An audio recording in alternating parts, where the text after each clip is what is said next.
I feel like y'all can see me too good, so I'm gonna back up. Like a lot of these books on my shelf. My armpit itches. No. Hello, I hope that you're having a great day. My day is going pretty good. It's my day off today, and I am also filming standing up this time. I hope that the video looks better than my other videos. I'm using my boyfriend's ring light, which he doesn't know that I'm using, but it'll be okay. He won't care. I am feeling really optimistic lately. I was really stressed and down in the dumps last week for a bunch of different reasons, but this week it's Monday today, and I feel like this week is going to be a good week. And I don't know why, but that's just how I feel. Despite some of the minor inconveniences that I've dealt with, like I'm pretty sure I gave myself razor burn on my armpits like 20 minutes ago, so that's fun to deal with. It was my own fault though, so don't feel bad. And then also yesterday, bro, guys, listen. I'm pretty sure my second hole is closed, and I'm really sad about it because this was like one of my favorite piercings because I love stacking earrings. I was trying to put in earrings for my job's Christmas party yesterday because I have these hoops, and I was like, oh my god, I can wear these hoops that I can never wear at work because they're not food safe. And I tried to put them in and they wouldn't go in, but the hole is still there on both sides of my ear, so I think just the middle layer of skin is closed, so I have to deal with that, but that's okay. I hope you're feeling good about this week. It's like the middle of December, so I know a lot of people are stressed around this time, but I just want to tell you that you've got this, and I believe in you because if anyone can make it through December, it's you.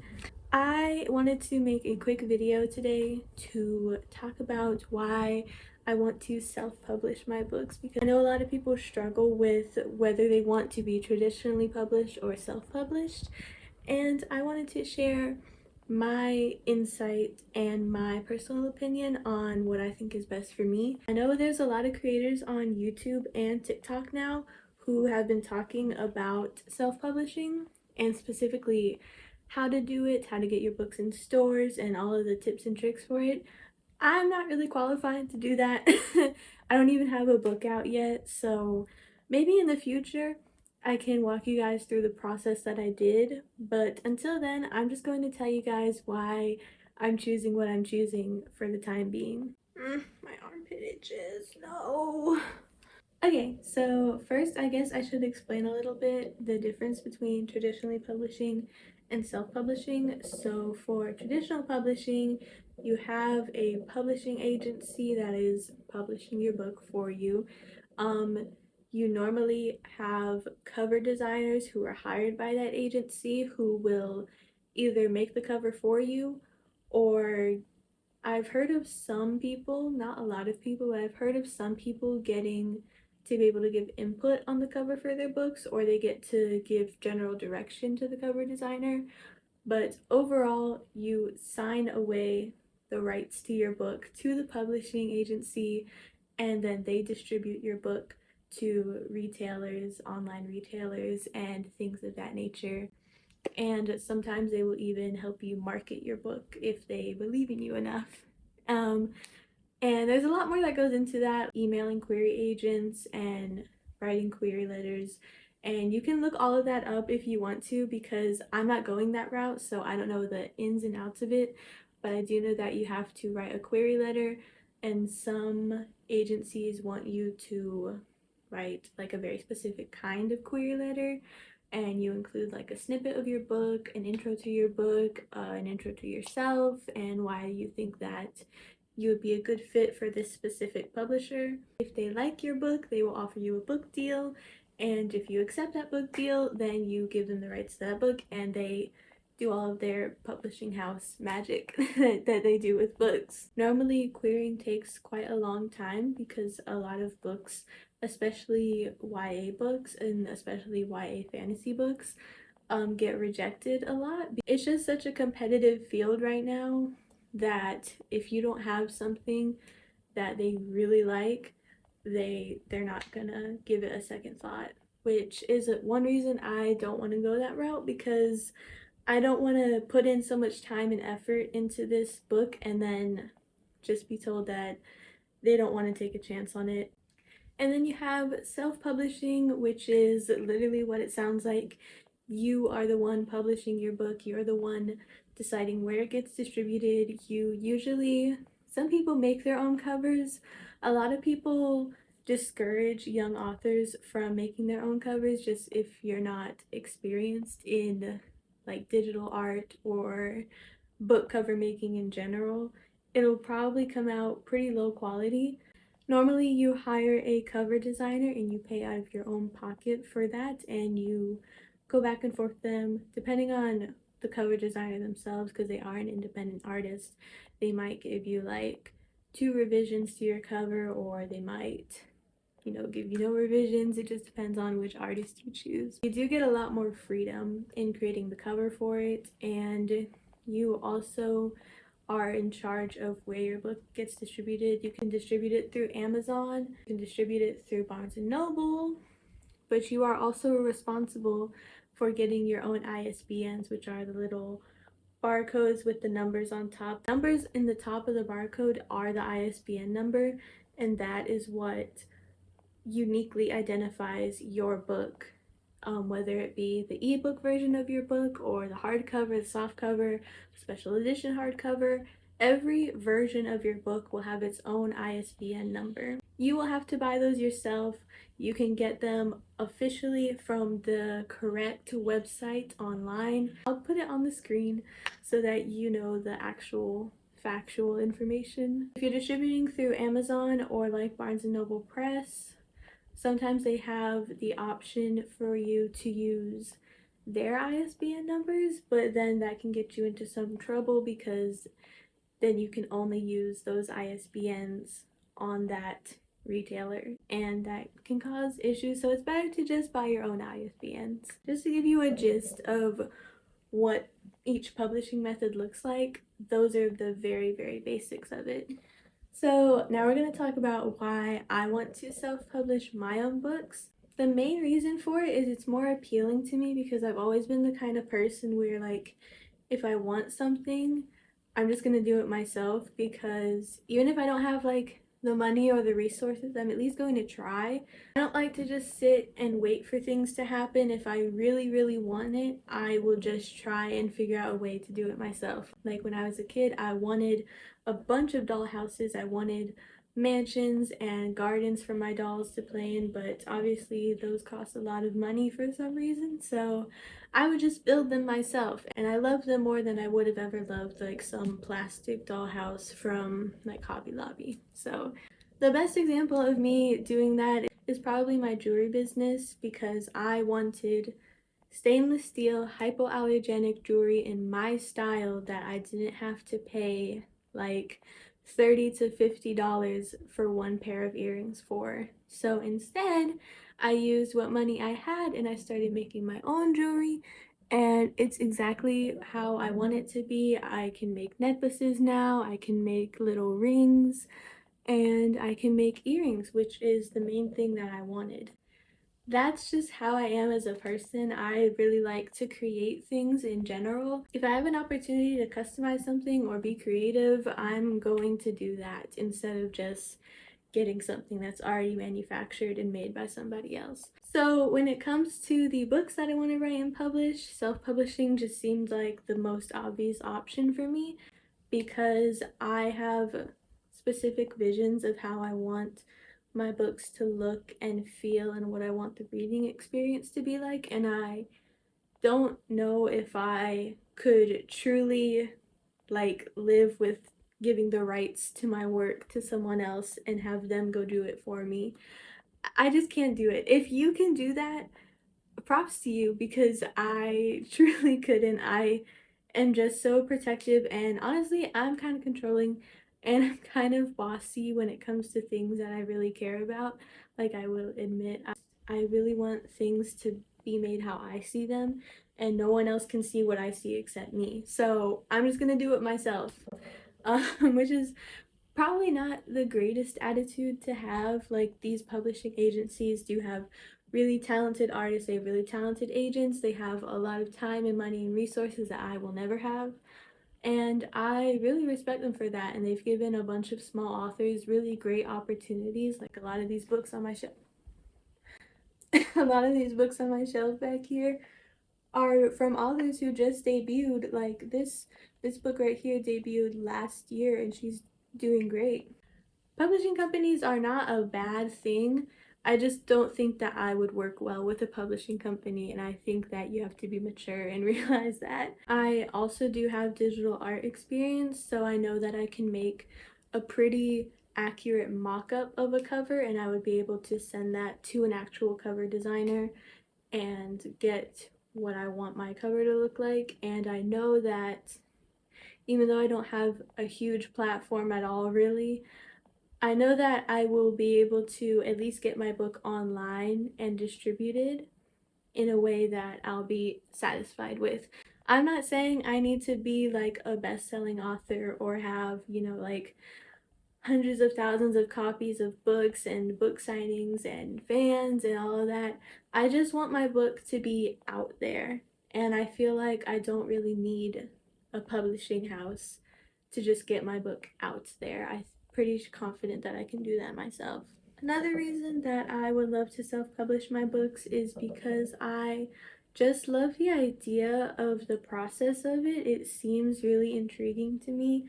It seems like something that I would do, and I feel like self-publishing a book will be really rewarding for myself. I can't wait for the day where I have like a launch date set and I have like a cover out and I have like my friends and family waiting for the book to come out. I think that that would be really special, and I'm not that you don't get those things with a publishing house, but I feel like doing it myself is just going to be really rewarding, and I feel like all the time and money that I'm going to invest in it, because it is going to be a lot of time and money, is going to be well worth it.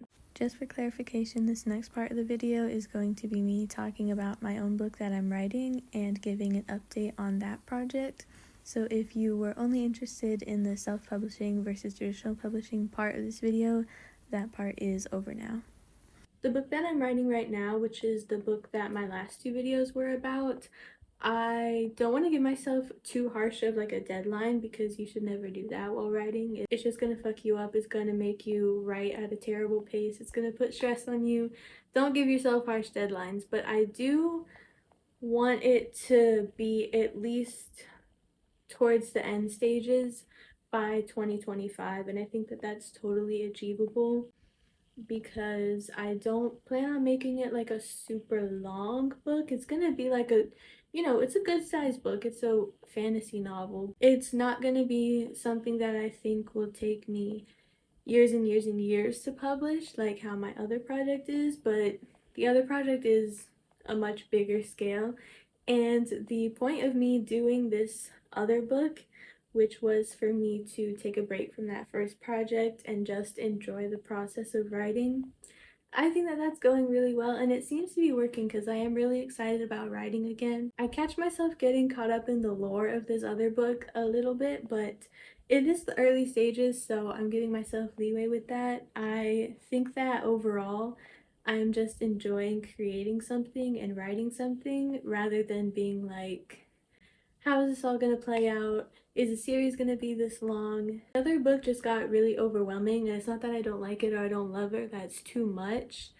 I just kind of got lost in it, and I needed a reset so that I could go back to that when I'm at my best. So that's what I did, and I started making this other book with this character that I randomly picked, and it's going pretty well. I have a couple chapters of the first draft written, and I don't know how many drafts it's going to take for me to actually finish the manuscript. I think that I'm at a pretty good pace with my writing. I don't remember how many words I'm at right now. It's not a lot, obviously, but it's something, and I'm proud of myself for it, and I find myself daydreaming about this book a lot, which is a great sign, because every time I start daydreaming about a book, that's when I get like my best ideas for that book. So I can't wait to actually put all those ideas down in writing. I've been making little notes If you're wondering about tropes, I know that a lot of YA fantasy readers recently have been really obsessed with tropes and like one bed and knife to the throat and this and that, but the book that I'm writing is not a romance. So a lot of those tropes don't even apply. So I don't even know what other tropes people are interested in. So maybe I should do research on that. I don't want to try and put like a bunch of tropes into my book. I really hate when books do that. Oh my gosh, what is this book? I really want to read it. It looks so interesting.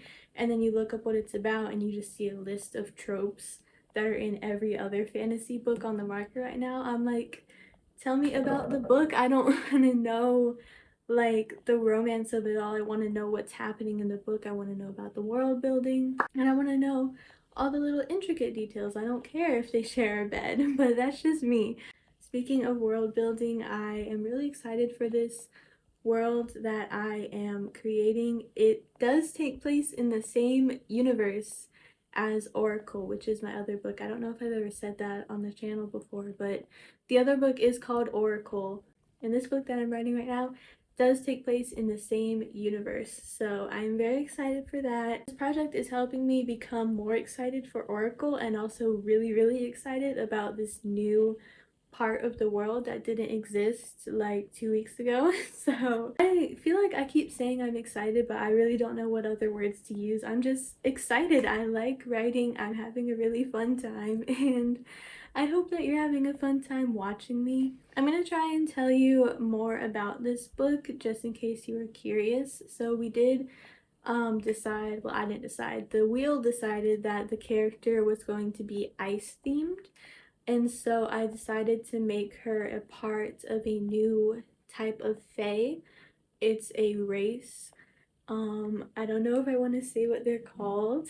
They live off the ice. They live in these really cold, extreme temperatures, and that is where their community is.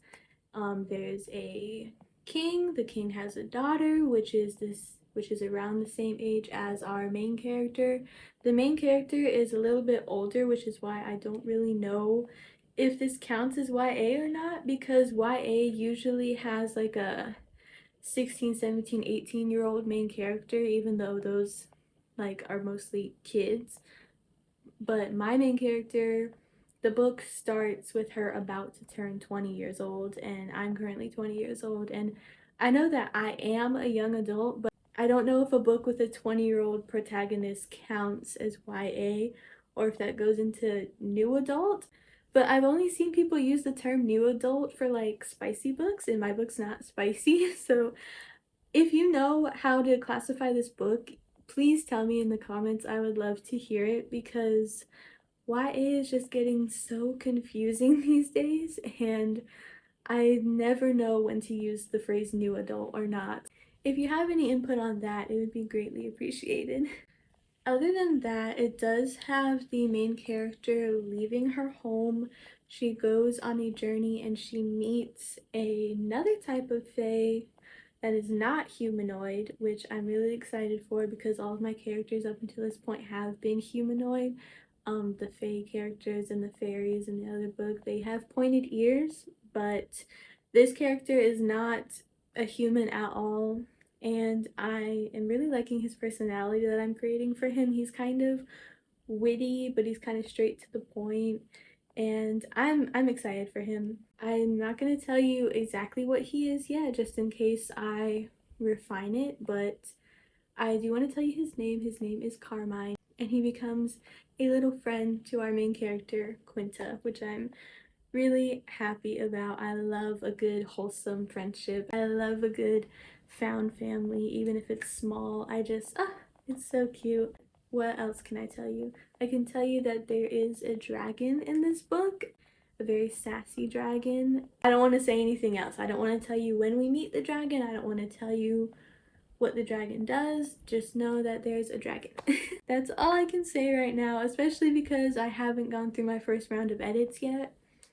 That's all I can say. Also, December, I just feel the like cold vibes, you know, like the snowflake aesthetic and stuff like that, even though I live in Florida. But that's not the point. I'm really enjoying it because my birthday is in December, so I've always had like a soft spot for wintry things because that's when my birthday is. My birthday is December 27th, in case you were wondering. I am a Capricorn. I have it on my wrist actually.